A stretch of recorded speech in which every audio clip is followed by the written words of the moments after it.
మీరు వచ్చి ఎంతసేపు అయింది? నేను వచ్చింది కూడా గమనించకుండా నువ్వు దేని గురించి ఆలోచిస్తున్నావో నేను అర్థం చేసుకోగలనురా. తండ్రిగా నువ్వు అనుభవిస్తున్న బాధ ఏ కన్న తండ్రికి రాకూడదు. జై ఇంకా మారలేదేంటమ్మా? ఇప్పటికీ నా మీద అదే కోపం. నేను తప్పు చేశానని నిరూపించే ప్రయత్నం.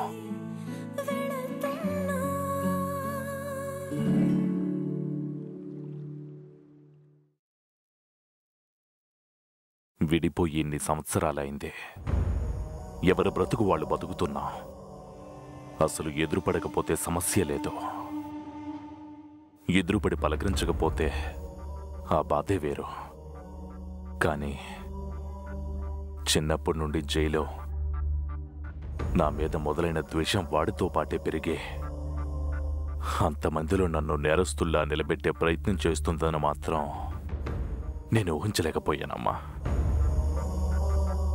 ఇందులో వాడి తప్పేముందిరా? వాడలా నీ పట్ల ప్రవర్తించడానికి కారణం జైని పెంచిన పెంపకం తప్పు, ఆ మీనాక్షి తప్పు. లేదమ్మా, ఈ విషయంలో మీనాక్షిది ఎటువంటి తప్పు లేదు. తనకి నా మీద కోపం ఉన్నా కూడా కొడుకుని తండ్రి మీద ద్వేషం పెంచుకునేలా తయారు చేసే మనస్తత్వం మీనాక్షిది కాదు. తన గురించి నాకు బాగా తెలుసు. ఊరుకోరా, దేనికైనా ఓ పరిధి ఉంటుంది. ఇంత జరిగినా తప్పు లేదని వెనకేసుకొస్తున్నావు చూడు. తన మీద నీకున్న ప్రేమకి కన్న తల్లిగా నేను ఆనందపడాలో బాధపడాలో తెలియడం లేదురా. బిడ్డ తప్పు చేస్తే సరిదిద్దాల్సిన బాధ్యత తల్లిది. రోజు రోజుకి నీ మీద పెంచుకుంటున్న ద్వేషానికి జైకి నచ్చ చెప్పి తప్పు అని చెప్పి వాణ్ణి చక్కదిద్దాల్సిన బాధ్యత మీనాక్షిది. తనలా పెంచలేదు కాబట్టే ఈరోజు వాడు నీ విషయంలో ఇలా ప్రవర్తిస్తున్నాడు.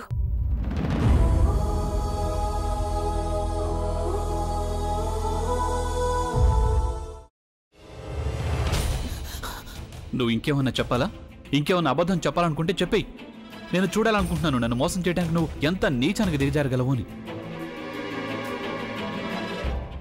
ఎందుకు ఆలియా, ఎందుకు నువ్వు ఇలా చేసావు? నీకు తెలుసు కదా నానమ్మ తర్వాత నీ ఒక్కదానిని కదా నేను పూర్తిగా నమ్మేది.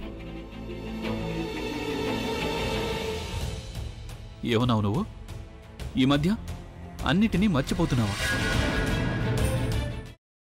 అది చాలు. వాటిలో ఉన్న శక్తి విషయాన్ని గ్రహించి మనకు వివరిస్తాయి.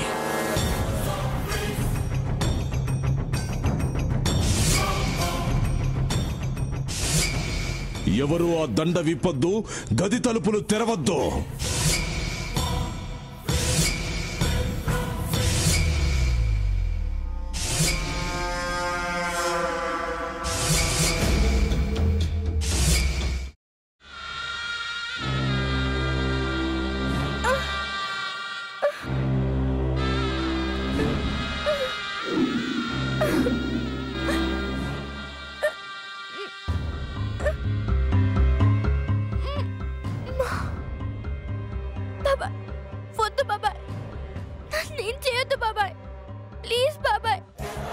నిజం తెలిసినప్పుడే నా ఆలోచనలో నువ్వు చచ్చిపోయావు.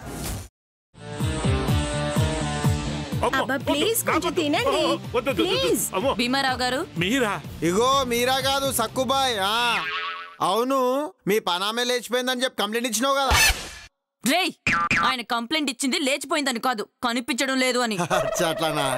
సరే మేడం. ఇడియట్. ఆ వంట మనిషి పేరేంటన్నారు? రత్తాలు మేడం. ఏం పెద్ద మంచి, నీ వంట మంచిని కూడా మేడం అని పిలుస్తావా? రేయ్ హాఫ్ బ్రెయిన్,